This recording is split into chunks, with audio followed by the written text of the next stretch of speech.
with many-body localization and talk about many-body localization phase transition, or about something related but different. And I decided to talk about something related but different that I feel is more in line with the theme of the conference, and also I think is closely related to current efforts in the media now, with, for example, Google's effort to show quantum supremacy. So, and a catchy title is how many measurements does it take to kill a quantum state? And I'll explain what I mean. And it involves entanglement phase transitions and natural error correction in quantum circuits. So the work I'll talk about is, I'll give an introduction with many previous works, but I'll also talk about some work done with excellent postdoc and student in Berkeley. So let me start with introducing what is the problem. So we all know that large-scale entanglement is the main resource we have for quantum computation. It's what gives quantum computation its power over classical computation. But you also probably heard, at least the conventional wisdom, that quantum entanglement is very fragile. For example, we don't see Schrödinger cats every day because if we measure just one bit of the cat, it will collapse into one of its states. And the question is whether all entangled states are as fragile as a Schrödinger cat. Well, we could imagine that not really, because a highly entangled state is not like a Schrödinger cat, which just has two components. A real entangled state has a macroscopic number of qubits, and it's a macroscopic superposition of all of them. Information is entangled extremely non-locally. So if we measure just a few local degrees of freedom, well, we change the state, of course, it collapses, but it doesn't collapse completely.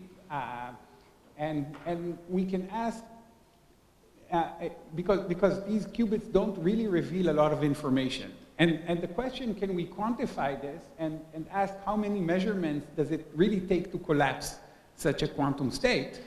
And let me phrase it in a much more precise way that is related to current experiments with quantum circuits.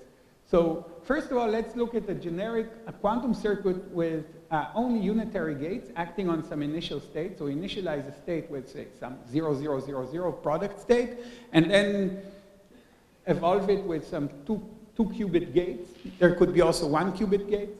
I just drew it like this because in general, a 2 qubit gate could also be a 1 qubit gate. So you evolve it with some generic evolution, and we know that, and I'll explain why if you don't know it, after some, if you evolve it for a sufficiently long time, then the state you get is highly entangled. And it's highly entangled in a quantifiable way if you measure the entanglement entropy, von Neumann entanglement entropy of some subsystem of size A. It has volume law scaling with the volume of the subsystem. Okay, that's what happens if you apply some kind of generic unitary time evolution to a state. Okay, that's well known and I think pretty well understood now. But now suppose along the way we also measure the states in some rate. So measurement means I take this qubit and I do a projective measurement of it, and I read out the result. So every time I measure a qubit, I of course disentangle it because I know exactly its state in some basis, in the basis of measurement, so it's disentangled from the rest. So the question is, well, if I do that, and I do it in some kind of steady state, do I really get a highly entangled state in the sense that it's a volume law entangled state, or do I get an area law state? What happens then?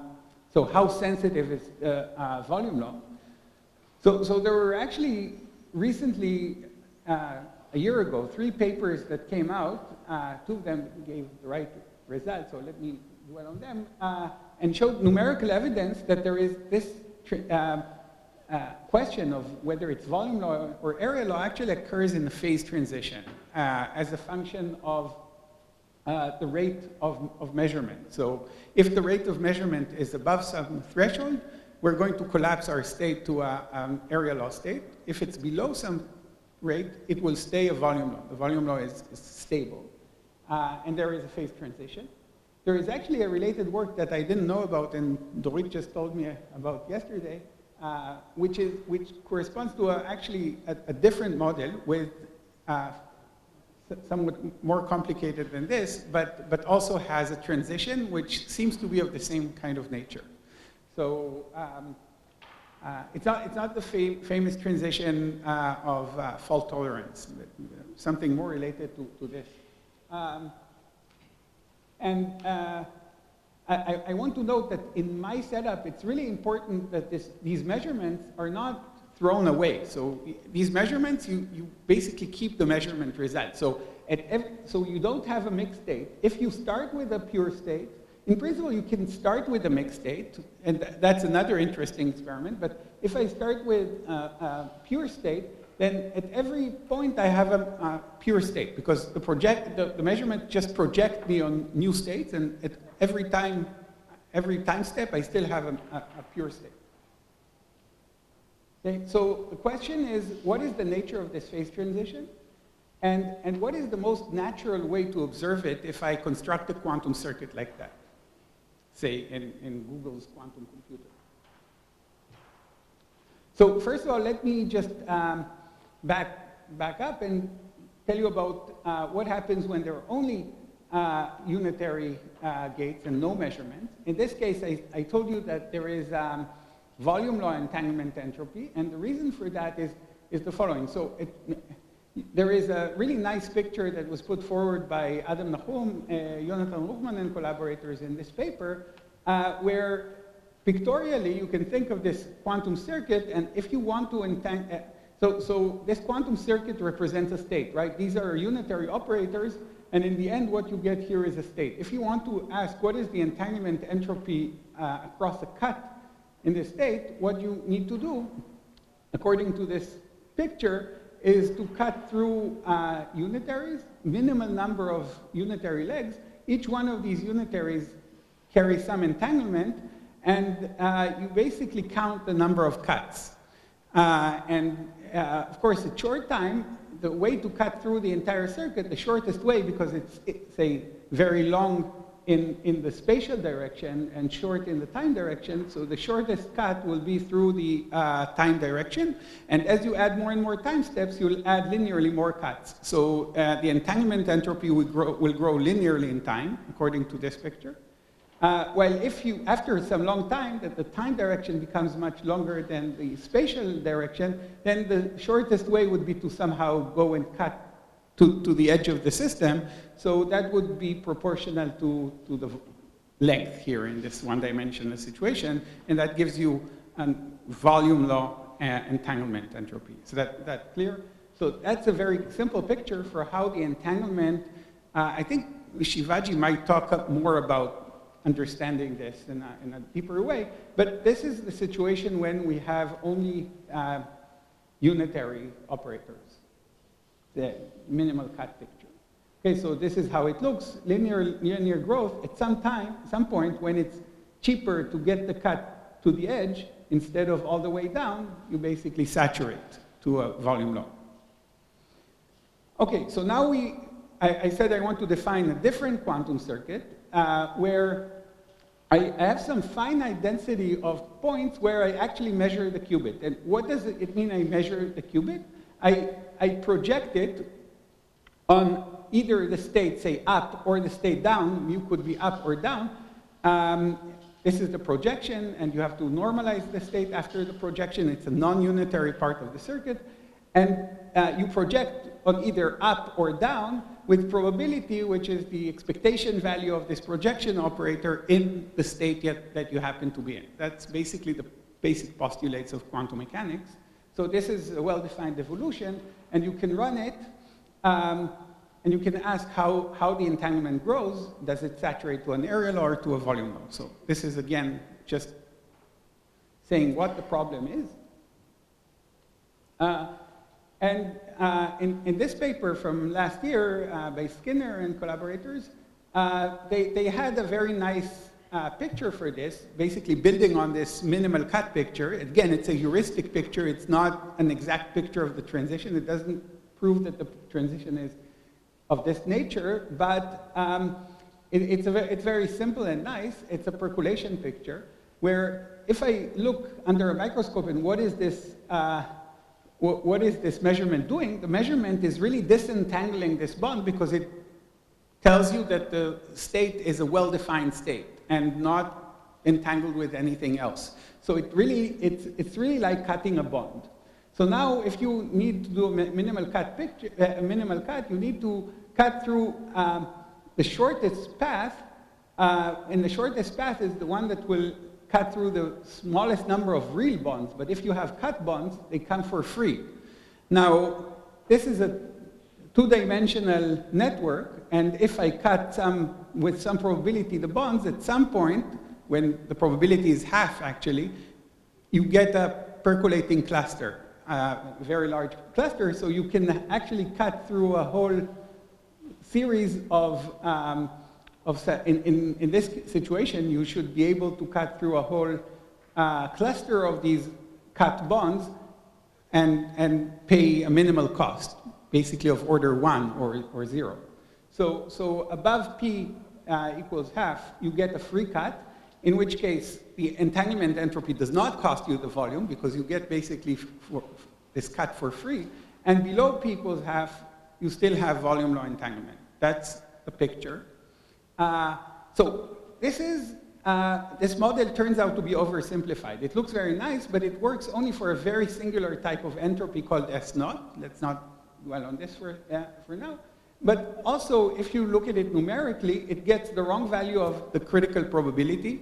This gives you a critical probability of 1/2, and all the numerical results show a critical probability of around 1/4.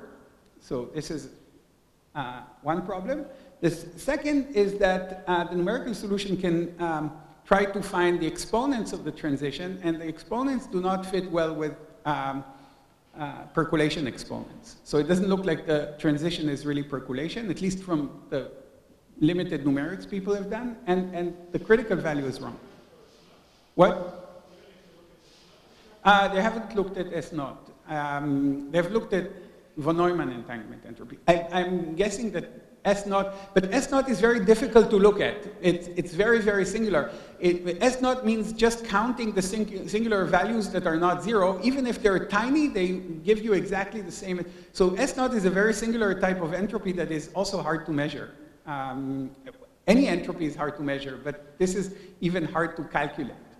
Because machine errors give you small singular values. How do you know that they're really 0 or non-zero? So that's, yeah. So different entanglement terms give you different phase transitions? Oh, that's a very good question. It's, I don't know.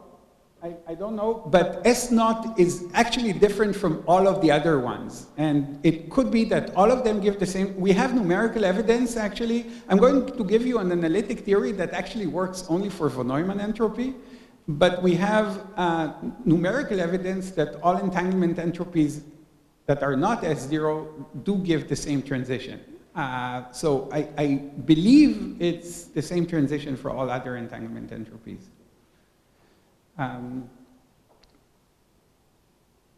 Okay, so what I want to talk about here is, first of all, an effective description of this transition through a mapping to a statistical mechanics model that also gives some intuition, I think, about what's the nature of this transition.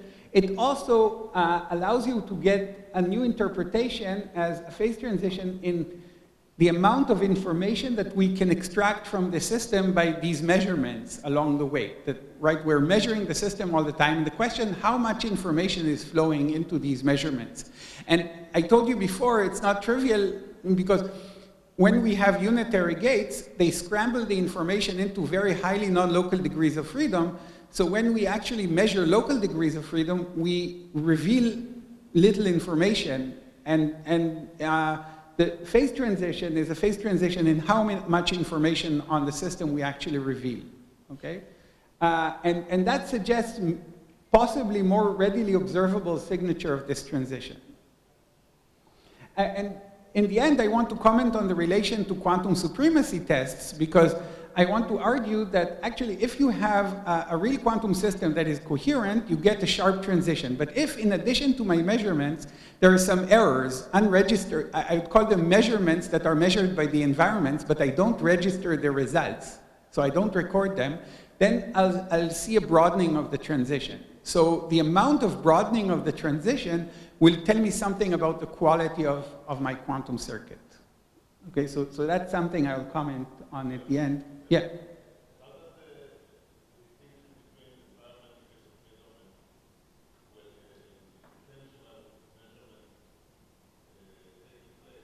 Yeah, so the difference is that intentional measurements, you're recording unregistered measurements. Let me model them as getting entangled with some environment qubit, okay? So really what it does, it makes your state unpure. It makes your state mixed. While the registered measurements, your state is still pure after a registered measurement because you have the environment qubit at hand. So you can say, I have a state with, right, there is no environment qubit anymore. It's a...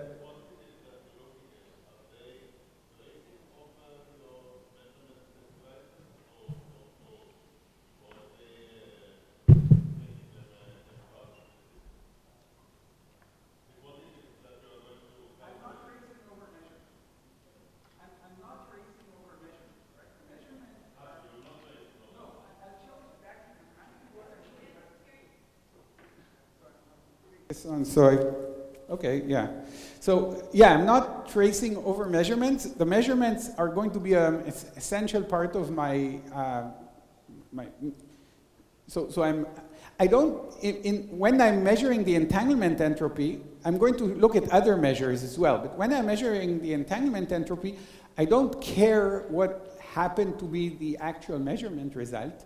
But the way I care is when I tell you I have a certain entanglement entropy, it's in one pure state.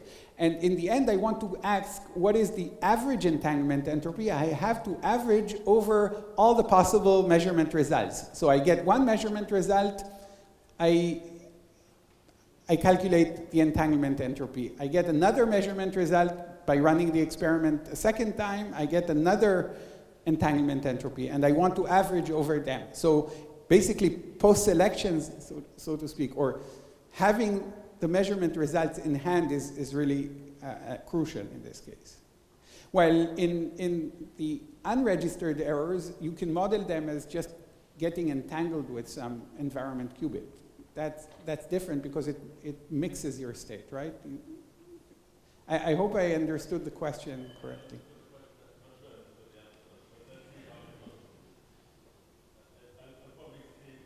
Okay, let's continue. Okay, so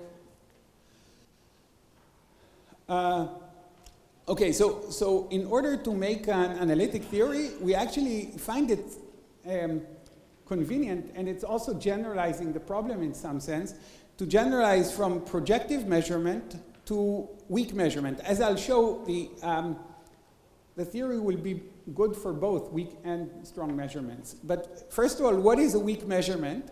A weak measurement you can implement, so I want to weakly measure some physical bit here. So I couple it to another bit with some coupling, so some controlled phase rotation, right? So if this bit is up, you rotate one direction. If the bit is down, you rotate a different direction. And then instead of measuring this bit, I measure the ancilla bit, okay? So if the rotation is small, then I have a little bit of information about what is the state of this measured qubit. And if the rotation, in the limit that the rotation angle is pi over 2, it turns out to be exactly the same as projective measurement, okay? But now, because it's a weak measurement, I can put a weak measurement on every qubit here. So in every qubit, there is a weak measurement with some rotation angle. So this is, you don't have to look at all this math. The only thing it tells you, I'm generalizing it a little bit more. because that will allow me to do an analytic theory. Usually you're used to qubits having two states, 0 or 1. Now I'm generalizing it to qubits that have q states instead of only 0 and 1. They have q different states. That will just help the theory in principle. In the end, you can then think what happens if I take back q equals 2. Now my ancilla bit is going to have q plus 1 state. One state is a reference state 0, and then I'm rotating from 0 to one of the states. So this is like a Pauli matrix that rotates it from the state 0 to a state I with an angle alpha, depending on the state of the physical qubit. So if the qubit is in state I, so it's basically a sum of over all the possible states of the qubit, projection on state times a rotation towards that state. So it weakly measures which exactly of the q states you're in. And again, alpha going to pi over 2 corresponds to a projective measurement in that basis. So you can convince yourselves of that. This is another thing that you can't follow here, but one can prove that if I measure with rotation alpha, and in the end I pass this qubit, this qubit stays in a quantum state, but now I want to completely dephase it. So whatever density matrix I have here, I want to kill its diagonal parts. If I do that, then this measurement is identical to by probability p equals sine square of alpha, measuring my qubit, and with probability 1 minus p not measuring. So in fact, this weak measurement is equivalent if I can only read classical results in the end, and that's what happens in my ancilla. I in the end don't do a tomography of my ancilla. I just measure it in some classical basis, either up or down. And if I do that, then this weak measurement is equivalent to a projective measurement done with probability p. And with probability 1 minus p, I just didn't do any measurement and didn't reveal any information. Okay, so that's just to know that this is that this weak measurement is in fact identical to making no measurement. Okay, so now I want to define some quantity that has a name in quantum information. It's called conditional entropy. And now what did this machinery of weak measurement help me?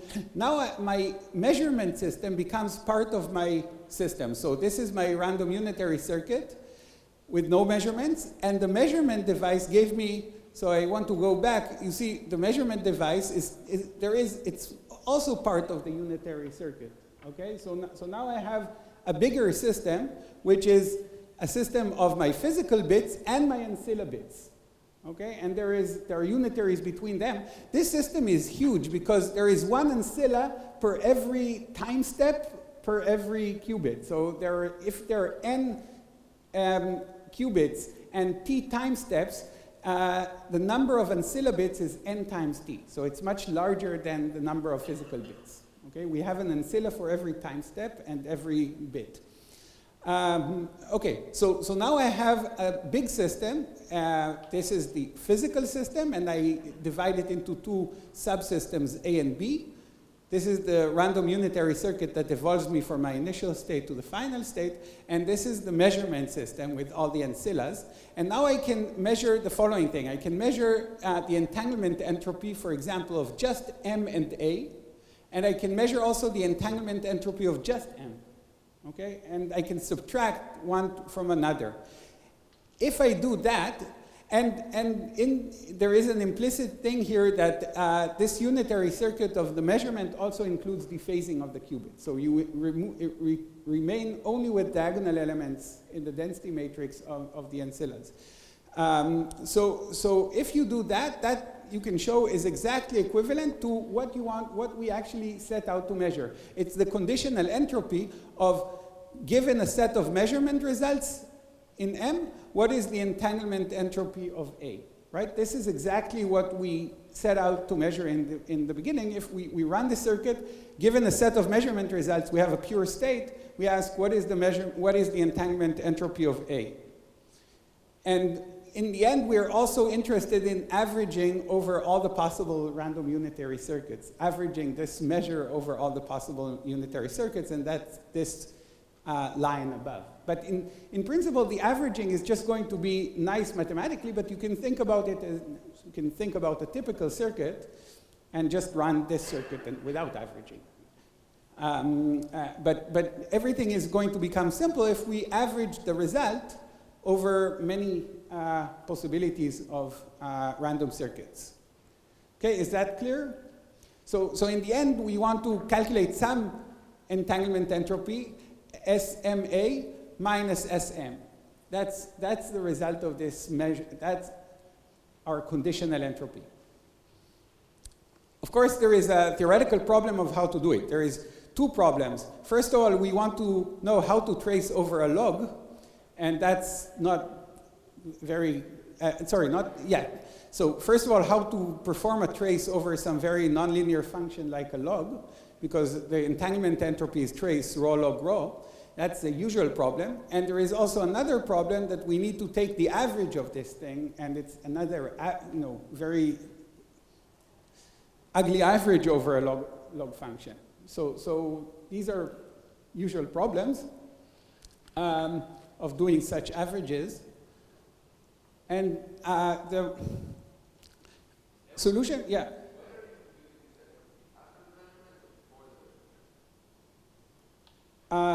What do you mean after the measurements? No, you measure only some parts, right? What? You measure, you measure all the ancillas, but let's think first about the projective measurements. You're doing the projective measurements of only part of the system, right? So the system is not disentangled. The ancillas are disentangled from, actually the ancillas are also not disentangled. The ancillas are not disentangled from the system.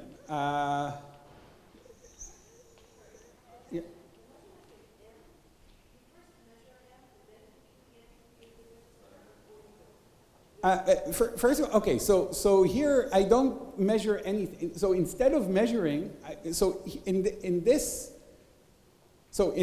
I don't measure anything. I just show, okay, there was some misunderstanding here. Okay.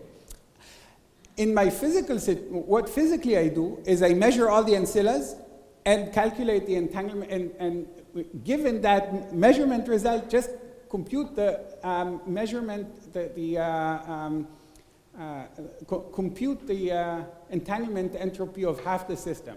And the ancillas are completely decoupled and completely disentangled. Sure. Now I show an equivalent scheme in which I don't really do that. It's just a calculational scheme in which I run everything. I don't measure anything. My ancilla system is still completely, entangled with my system. I don't measure it at any point. Instead of measuring, I calculate this entanglement entropy SAM, and I calculate this, and that's just for calculational purposes. I'm not going to do that in an actual experiment, and what I can show is that doing this and calculating this conditional entanglement entropy is the same thing. That I can show exactly, yes.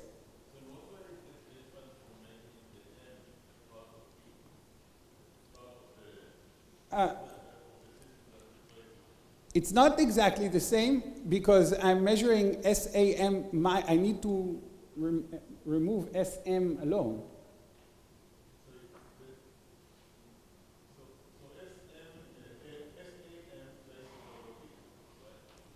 SAM traces over B, SM traces over A and B. And there is another thing that this circuit has another gate, which is called the dephasing gate. That is another thing you have to have, the measurement system. So it's not like, there is also separate qubits. You can call them part of B, but you can call them anything you want. It's just a nice notation to have them as a different system. it's also, they scale differently with time, right? The number of bits in M is T times N.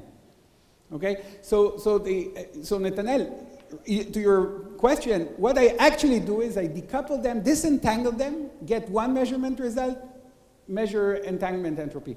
But now I show you a calculational scheme in which I don't do that. Instead of that, I calculate this conditional entanglement entropy of these three systems, and that is gives me exactly the same result. It's a way to get exactly the same result by measuring just entanglement entropies. Okay? And now I'm going to try to compute these entanglement entropies. And again, I need to overcome this problem of the log. And usually, as usual, when you have to calculate entanglement entropies, yeah.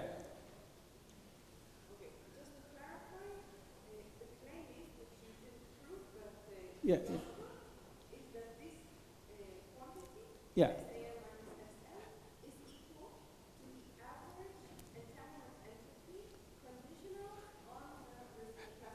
Exactly. So you can show basically in one line. So you agree that this is the same. This and this are the same.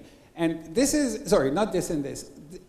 This is what you want to actually calculate. Why do you want to calculate this? This is a sum of over all the possible measurement outcomes, probability of this measurement outcome given a circuit U, okay?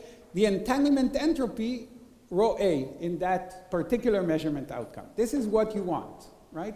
And what I can prove in maybe a few more, you can look at our paper, is that this and this are the same. Now, this doesn't involve measurements at all. Okay, so that's the idea.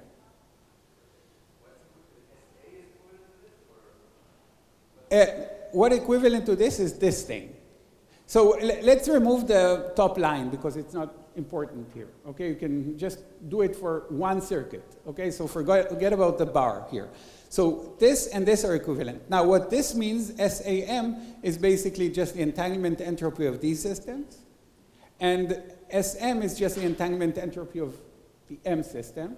And the tilde means that the M system has another unitary gate that dephases. It's a single qubit gate on all the gates that dephases them, but doesn't disentangle. Okay? So that's the, this is the tilde. But except, yeah, what you have to prove is that this is equal to this, and it's actually very simple to show. It's just basically putting definitions in. And, okay, so now, but now there is still a challenge to calculate these entanglement entropies, but to calculate entanglement entropies like that, there is a kind of standard framework. And the standard framework is, instead of using logs, right, averaging over logs, you want to average over some simpler functions of the density matrix. And for this, you use a replica trick. And the replica trick just tells you, don't switch me here. I'm going to write really big. So probably a lot of you know it from statistical mechanics, where you want to calculate the average of log z, average of log of the partition function. I'll write bigger. You want to, don't switch me. It's confusing. So this is z to the n minus 1 over n, limit n to 0. Right? So you use this trick. So, and this is hard to average over, but this is much easier to average over. Okay, so if you want to do disorder averages, and then you have to do this dicey thing of taking n to 0. That's the replica trick. So here, the same thing, we have this issue of logs, and we can apply the same kind of trick. Here, n goes to 1 instead of 0. That's why there is 1 over 1 minus n. That's the difference. And we have to average, instead of over a simple over a log, we have to average over, for this Sn, we have to average over traces of density matrix to the nth power, okay? So this is the nth version, n rainy version of this conditional entropy. It's not physical in its own right because it's, the averaging here is over the nth moment of the probability distribution of measurement results, which is not something we can physically average over. But it becomes interesting in the limit n to 1, because in the limit n to 1, we're exactly calculating the conditional entanglement entropy that we want. Okay, so what we are going to do is we're going to be able to calculate these things, and then these averages, and then for every n, and then take n to 1. Okay, that's the idea. Okay, so the actual mapping to statistical mechanics, I'm not going to dwell over the technicalities, but I just want to show you something, what is it based on? In the end, the simplest thing I want to calculate in this, there are many things here to calculate, but the simplest case is rho equals 2, okay? When, n equals 2. N equals 2, you want to calculate averages over a trace of rho squared. Okay, and I want to show you how one can average over a trace of rho squared. Okay, what does it mean? So let me try to explain this diagram. How much time do I have? Because you said you'd be strict, and 9 minutes. Okay, so in our notation, right, we have an input state. And after a random unitary circuit, we get an output state, right? We can think of that as, you know it more from quantum mechanics. We have a state psi, and we act with u on it. So this is the state psi. It basically is 0, 0, 0. And we act with a random unitary circuit, and we get a new state, which is highly entangled on the other side, right? But actually, what do we want to do? We want to calculate trace of rho squared. What is trace of rho squared? Let's say rho am squared. We need to trace over b, as Adi said, right? Trace over b of rho, and then trace again over b of rho. Now, what is rho? Rho is bracket. So what is rho? Rho is bracket. So we have to, first of all, getting rho, we need to calculate something like this, right? Let me write bigger because they're not filming me here. Rho is u on psi, that's the initial state, u dagger, okay? And then we need to trace that over b. So here, this is why we need 2 copies of this circuit, right? Because one copy takes me up here, the other copy will start with a bra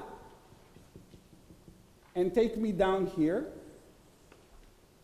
And this will give me a density matrix. A density matrix has 2 free ends, right? Because it has an input and an output, right? It's an operator.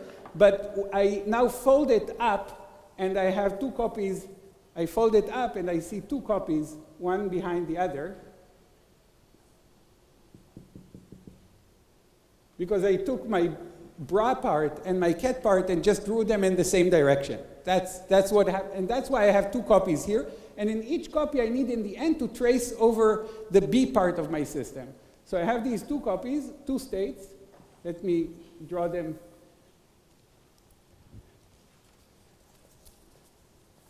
Kind of in a big way. This is U that generates the ket. There is behind it sitting U dagger that generates the bra. And I want to trace over the B part. So tracing over B is basically connecting the indices at the end. These indices are basically 0 or 1, for example, in qubits, and you have to trace over all the possibilities. So you have to have delta 0, 0 here. Each line here is a delta function, right? So you have to do that. And this is what these connections mean. I have to trace over the B part of my system. And why do I do it twice? Well, because I have trace rho B, and I have another one, so I have to do it twice, right? And in the end, I have to trace over everything. And that is these connections. So you see something here nice that you need 4 copies of your random circuit. 1 copy for U dagger, and another one for the second density matrix, right? And 5 minutes. Took me a long time, and you see that there is a different wiring of the 2 sides, B and A. And we'll call one wiring, this B wiring, we'll call plus, and the other type of wiring we'll call minus, okay? The wirings of it's not M's only, it's A and M. Yeah, go together, so I kind of suppress M here. Yeah, that's right. So there are 2 types of wiring, swap or no swap, and that's plus or minus, okay? So in the end, it turns out that what happens here microscopically in this box is that there are many small unitaries, and in these small unitaries, well, you have also 4 copies of them, and I now need to average over them. And it turns out that when you average over them, you get something simple that I'm not going to dwell over too much, but well, you have this is the circuit again. It's just these unitaries here. And in the top, as I told you, I have pluses in the B. And plus just means the wiring of the end. You see the ends of the unitaries, there are 4 lines coming out, 4 lines coming out. It's just because this unitary is really 4 unitaries like that. And there are 2 ways of wiring the ends, which I called plus and minus. And in the A and M system, it's minus. And in the B system, it's a plus wiring.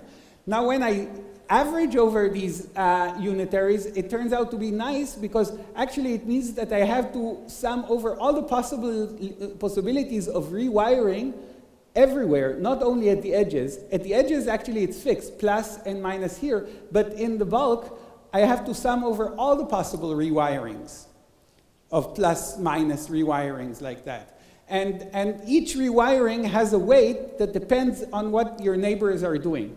So look, I have a sum over all the possible rewirings, which I call plus or minus, and make them a sigma and tau, times weights that depend on the configuration of sigma and tau. What does this look to you like? It looks like a classical partition function of some Ising spins, which are plus or minus. Okay? So the nice thing is that this maps exactly to some kind of classical Ising partition function. Okay, with weights that you can calculate. And how you calculate, it's a little bit technical. Yeah?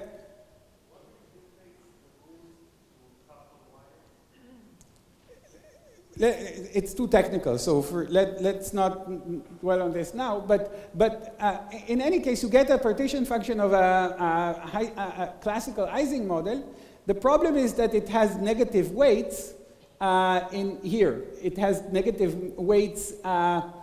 The weight here is negative. I didn't talk about that too much, but it's solvable because you can actually integrate out these pairs and get a model with only positive weights on a triangular lattice. And so this is a classical Ising model, and there is a boundary condition at the top. I told you the top is all plus in the B side and all minus on the A side. So really what we're forcing here, we're forcing a domain wall to go through, to end in this top edge, right? Because we force all the spins to be up and down on the other side. Now, it turns out that this S2 entropy is nothing other than just the free energy of this domain wall. And the free energy of this domain wall depends on which phase this Ising model is in. If it's in the ferromagnetic phase, then the domain wall costs its energy like the length of the domain wall, right? And this gives you S2 proportional to the length. If we're in the paramagnetic phase, it's very cheap to put in a domain wall, and it costs order 1 energy. Okay, that's very simple from just Ising model. And we get, so in the paramagnetic and ferromagnetic phase, we get a constant and L respectively, and that's exactly this, so the ferromagnetic transition of the Ising model in this S2 case is the S2 version of the phase transition from area law to volume law. And the rate of measurement just changes the couplings between these spins. So it can tune us between the ferromagnetic and paramagnetic phase. Now we have to generalize beyond n equals 2 because we need in the end to take n to 1. So we need to do it for all n. And that turns out to be pretty complicated, but there is a huge simplification when the number of states in the qubit is large. So we take qubits with q degrees of freedom, not just 2 up and down, and take q to infinity. In this case, we have obvious symmetry, Pn, which is just permutation between all these copies, all these replicas. They're all permutation symmetric, but it turns out that the permutation symmetry grows by a humongous amount to permutation symmetry over n factorial elements. And that means we have that maps to a model that is basically, that's a symmetry called one has in a Potts model with n factorial states. So we get an n factorial state Potts model with boundary conditions that are sort of like the generalization of the case of the Ising model. The nice thing about the mapping to the Potts model, it not only maps to a Potts model, it even maps to a Potts model on the square lattice in this q to infinity case. And Potts model on the square lattice, we know the exact critical point by duality. There is Cramer's-Van Lier duality. If you know it probably from the Ising model. It can be generalized to a Potts model. You know it exactly. And we can infer what is the critical point. And it turns out that at least in this large Q limit, the critical point occurs at exactly probability 1/2. And not only that, the universality of the transition, if you take the limit number of states to 1 in a Potts model, it goes to percolation. However, if you take Q finite, what happens is that you break this Potts model, Potts symmetry, and then you don't get percolation anymore. And in fact, people in QFT in conformal field theory have shown that actually it's a relevant perturbation at the percolation critical point. So we have no idea what universality you get then. Okay, the problem is I have one more. But actually, the most important point I have to say, so I have to take 4 more minutes. So maybe if someone asks me. Okay. So if someone asks me, I want to suggest to ask me a question about what is an alternative signature to the transition, because the entanglement entropy here is very hard to measure. So, okay.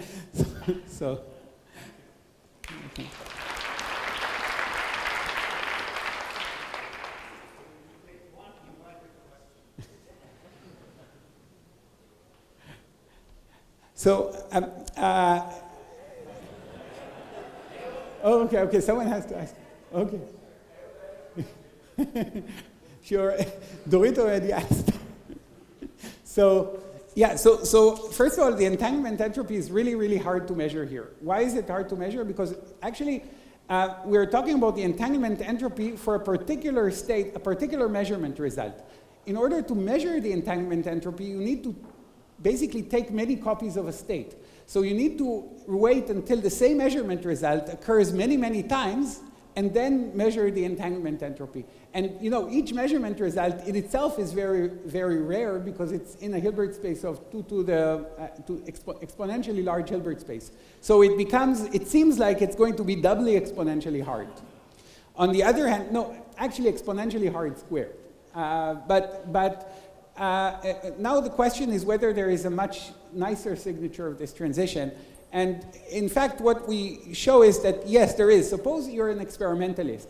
And I tell you that there is a random circuit and you're measuring the results of these measurements, right? There is a measurement results and you're logging the measurement results in your logbook. So now I do what does it mean I log the measurement results? I input a state, I go to my work, to my lab in the morning, I have my lab book open, and I write all the possible outcomes, all the outcomes I get this day. And I do a histogram of all these outcomes. I get an estimate of a probability distribution for all the possible measurement results. That's a classical probability distribution. The next day, I come to the same lab, I do exactly the same experiment, but I change one of my initial qubits. And what?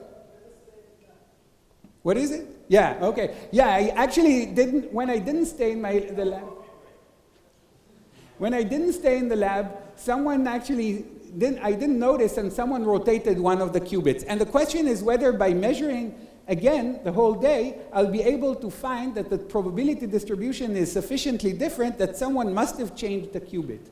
It turns out that actually I can, the knowledge I have on these initial conditions, how different these two probability distributions will be on day 1 and day 2, if I'm in this classical state of area law state, I'm going to be able to fully determine that someone has made this switch. On the other hand, when I go to the volume law state, my probability distributions will start to be, oops. So this is the information, it's called Fisher information, I have on my initial condition, and it's going to be maximal up to the critical strength of measurement, and then it will discontinuously start to go down. So continuously, but singularly, start to go down. And it has, in the spin model, it becomes like a magnetization. It becomes like an order parameter of the transition. So really, it's a phase transition in the information flow. While if you measure the system too dilutely, you're not going to have any information come into or very little information about the initial state that flows into your measurement device, while you have maximal information flowing into your measurement device if you measure at sufficiently rapid rate. Okay.